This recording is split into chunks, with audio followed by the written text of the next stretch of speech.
Why do you think Steve Jobs took a hallucination stimulant called ayahuasca, and did it help guide him to build the billion-dollar company he created called Apple?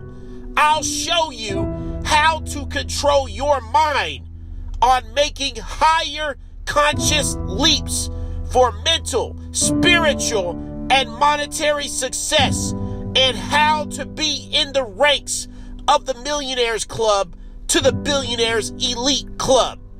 I'll show you why billionaire business magnates and billionaire athletes share a similar and impeccable work ethic with passion and a competitive drive, which translates into their success. We learned on part 2 that billionaires like Michael Jordan said he knows he's the greatest and that he'll do great things. This is because billionaire Michael Jordan stated that you must know that you're great and that you'll do great things.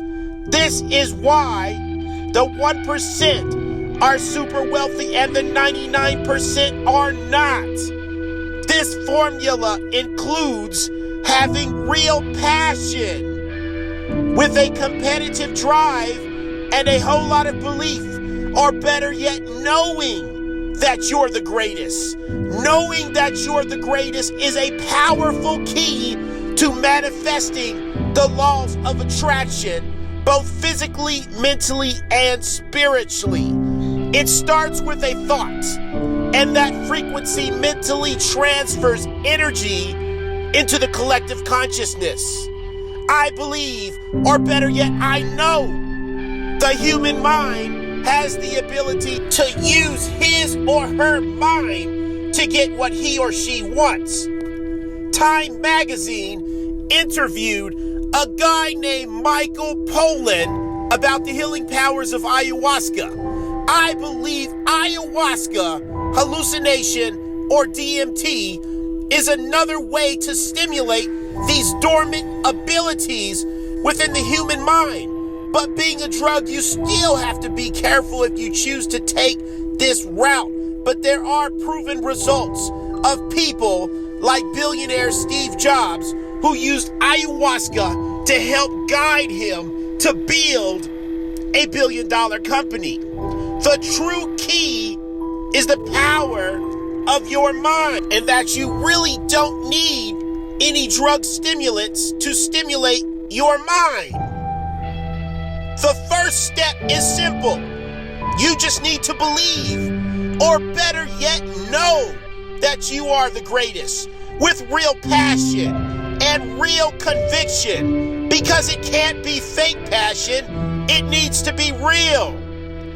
The powerful yet emotional energy is the true key to opening up the gates to the mental reservoir we call the collective mind. It's like taking herbs to heal yourself, but the herbs are not actually healing you. Your body is. Your body has the ability to heal itself, but you still have to physically take care of yourself and give your body the tools and nutrients it needs to heal itself. The power of the mind works the same way. You have to get out there and do something today. And this process is very physical yet mental. And you have to do it today, because there's no time like the present. The past and future doesn't exist. The only thing we have is right now. Putting off tomorrow what you can do today is room for procrastination. So yes, you also have to set goals, because you need to know where you're going. And yes, you need real passion. And that's why Confucius stated that you need to choose a job you love, and you'll never work a day in your life. We are physical people, so if you want a house, you have to physically build that house, or pay someone to build it for you. So you can't just sit in a room and meditate and expect the power of the mind to work. You have to get out there and physically work towards your goals.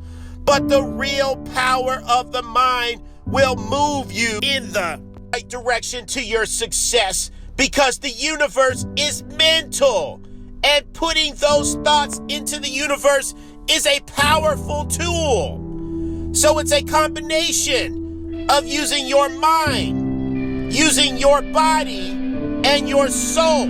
Your soul is a gift from God Almighty. Your soul is your passion or your emotions. So the true secret is using all three of these important keys together. And that's the true formula to accomplishing everything your heart so desires. When applied together with true passion and true conviction, with real drive, after that, all things are possible. You see, your true power is your willpower. Before Steve Jobs became a successful billionaire and business magnate, he was actually a hippie, and he used hallucinating psychedelics like ayahuasca for guidance.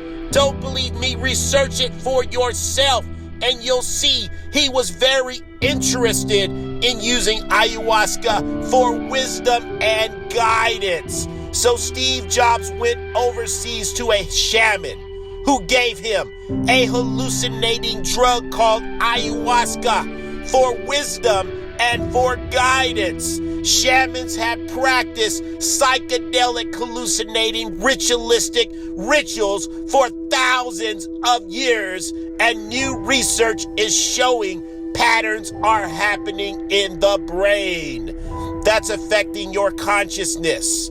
The human body is very powerful, and the ayahuasca is basically a stimulant for your mind, but you actually have the power to stimulate your mind without using drugs. This is like me drinking a cup of coffee to wake me up, and it stimulates my brain to make me believe it's helping me wake up. Of course, a drug called caffeine is stimulating me, but all this is taking place in my brain. So the true sciences are happening in the brain or your conscious mind. Science has confirmed the powers of the placebo effect, just like I spoke on the laws of attraction part 1. So me believing or knowing it's going to help wake me up, combined with the caffeine stimulants hitting my brain, is a very powerful formula. Thus, ayahuasca does the same thing, but a lot of this is happening with you believing that it's working for you. So you're the power of your mind, and the mind is always affecting us whether you believe it or not. Meditation is simply a more natural and effective way to stimulate your mind without drugs. When you understand this, or better yet, overstand this formula, it's like discovering the genie in the movie Aladdin. The science is now confirming, and yes, let me repeat that, science is now confirming meditation can actually chemically alter the brain. When Steve Jobs was young, broke, and a hippie, he traveled to India seeking a shaman for a hallucinating stimulant called ayahuasca for guidance and new ideas. Why do you think Steve Jobs took hallucinating drugs for, and did it help him to ultimately create a billion-dollar company called Apple? The answer is yes. It absolutely helped him, and he believed it did, so it did. This is how the power of the mind works. The reason why it works for some but not others is because those who believe, or better yet know it will work for them, are already halfway there because they believed. There are many scientific studies, research with hallucinating stimulants like ayahuasca helping with mental illness, addiction, depression, and anxiety. The results showed that these drugs stimulate a chemical reboot to the brain, so all those deep grooves that locks us into both pattern and behavior are gone or dissolved. Michael Pollan also told Time magazine that a shaman ritualistic ayahuasca session scattered and or split his consciousness where his ego was separated. He realized that he was not identical to his ego, so ayahuasca helped to make him a better man by eliminating his ego. But the truth is that the ayahuasca didn't do it. He did it to himself. And the ayahuasca only helped to chemically send the right signals to his brain. What if all leaders were to take ayahuasca to help separate their egos? We could actually have real world peace. The male ego is the reason why humans go to war and have gone to war for thousands of years. We've all heard the saying that the mind is a powerful thing, but the true power is from you. You have to know these powers lie dormant within you, and that the true secret, and when you discover this, you'll be able to do the great things like Steve Jobs, like Michael Jordan, Jay-Z, Warren Buffett, Carlos Slim, Robert Bigelow, and so many other successful billionaire elites. And guys, make sure you subscribe and ring the bell for future videos, and stay posted for my new series, 3 Keys to Unlocking the Powers of Your Mind, coming soon. Thank you.